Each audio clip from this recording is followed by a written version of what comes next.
Hi friends, welcome to part 4 of our tips for teaching clarinet. Today we are going to start talking about pinkies.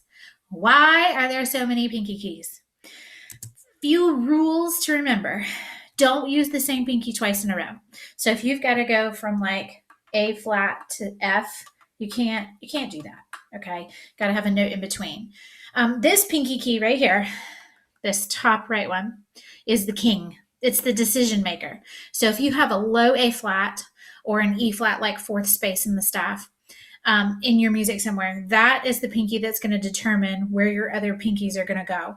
And you want minimal movement. So if you can go and add a pinky and it only involves one of your hands, like let's say you're going to go from E and your next note C. You don't want to use this C key because now that involves a left hand movement. Whereas if I do my right hand, it only involves one hand coordinating together. Okay. So that's the only that's the note that only has one fingering. There's no left hand component. Okay. Now, if you'll notice, there's 3 fingerings. Okay. In your books, your method books have multiple fingerings. You want to take the very first finger in your book. That's the top choice. That's the easiest thing to do. So when I play low E or B, I use both pinkies. Okay. You can also do it with only your left, or the third choice is this back right one. Okay. And then, and let me move my video screen over so you can see. Then there's 2 choices for C and F. So it's this one right here or this one here.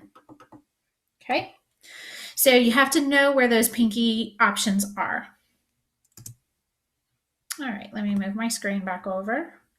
All right, so this is the beginner register exercise with chromatics. Okay, so the same idea applies. The low note and the high note, same embouchure. All you're doing is adding the register keys, same fingering. Okay, so that for that first note, I'm going to use both my pinkies for that low E.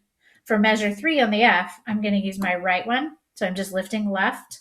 Then I'll go back to left for F sharp, G, G sharp, which is A flat's the same. This is the only choice you have. A sharp, B, C, C sharp, D, D sharp, E, F. Okay, and this is preference, but I know a lot of clarinet players that feel this way. The E flat or D sharp, that's this, I don't teach that or use it until passages get really technically difficult. So in middle school, my kids don't even know this fingering. So I wouldn't apply this one yet. I also wouldn't apply when you go to F sharp. I always teach front finger first instead of F in the bottom 2 side keys. I don't teach those alternate fingerings yet.